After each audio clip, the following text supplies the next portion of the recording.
नमस्कार बंधुरा welcome back to my channel. आज आमी चले एसेছি আপনাদের কাছে নতুন আরো একটা রেসিপি নিয়ে। আজ আমি আপনাদের বানিয়ে দেখাবো চিংড়ি মাছের বাটি চচ্চড়ি। দুর্দান্ত লাগে এই রেসিপি খেতে।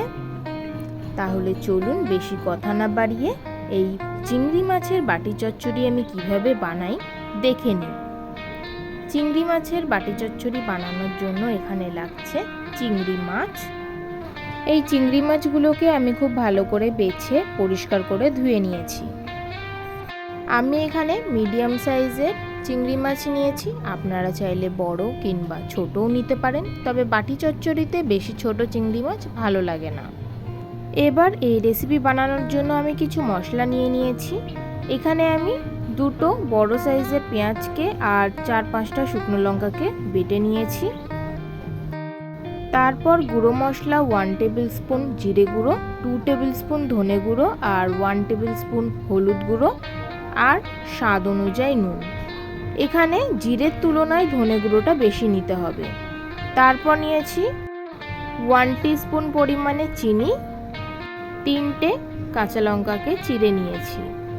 এই রেসিপিতে কাঁচা লঙ্কা চিড়ে দিলে বাটি চচ্চড়ির টেস্ট দ্বিগুণ বেড়ে যায়। তারপর এখানে আমি একটা কড়া নিয়েছি, সেই কড়ার মধ্যে আমি চিংড়ি মাছ দিয়ে দিলাম। তারপরে আমি পেঁয়াজ আর শুকনো লঙ্কা বাটাটা দিয়ে দিলাম।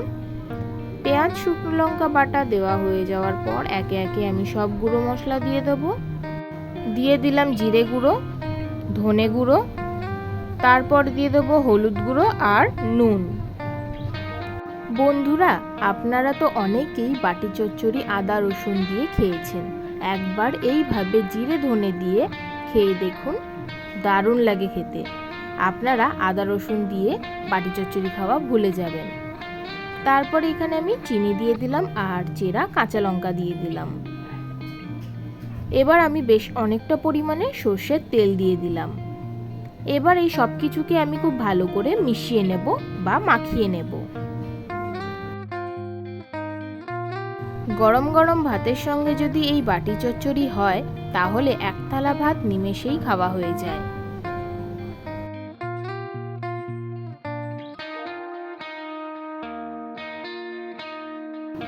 সবকিছু আমি খুব ভালো করে মাখিয়ে নিয়েছি। এবার দিচ্ছি আমি মশলার বাটি ধোয়া জল। তারপরে আমি আবারও খুব ভালো করে নাড়াচাড়া করে নিচ্ছি।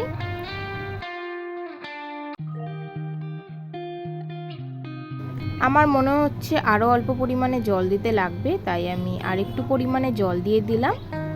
তারপরে আবারও ভালো করে নাড়াচাড়া করে নিচ্ছি।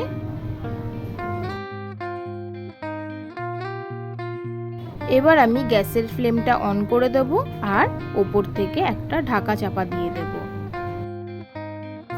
এই বাটি চচ্চড়ি লো ফ্লেমে বানাতে হবে, তাই গ্যাসের ফ্লেমটা আমি লোতে রেখেছি। 15 মিনিট পর আমি ঢাকাটা খুলব।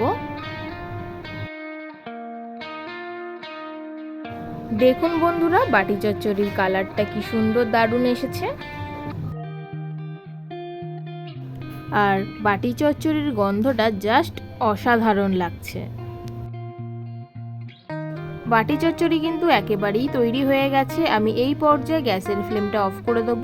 তবে গ্যাসের ফ্লেম অফ করার আগে আমি ওপর থেকে 1 টেবিল স্পুন পরিমাণে সর্ষের তেল দিয়ে দিচ্ছি। এতে করে বাটি চচ্চড়ির টেস্ট কিন্তু দারুণ হয়। এবার আমি গ্যাসের ফ্লেমটা অফ করে এই বাটি চচ্চড়ি পরিবেশনের জন্য নামিয়ে নেব। দেখুন, আমি বাটি চচ্চড়ি পরিবেশনের জন্য নামিয়ে নিয়েছি। তাহলে বাড়িতে অবশ্যই এই রেসিপিটা একবার ট্রাই করে দেখবেন।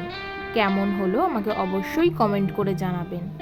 আমার এই রেসিপিটা যদি আজ আপনাদের ভালো লাগে তাহলে অবশ্যই like, comment, share and subscribe করতে ভুলবেন না। Thank you.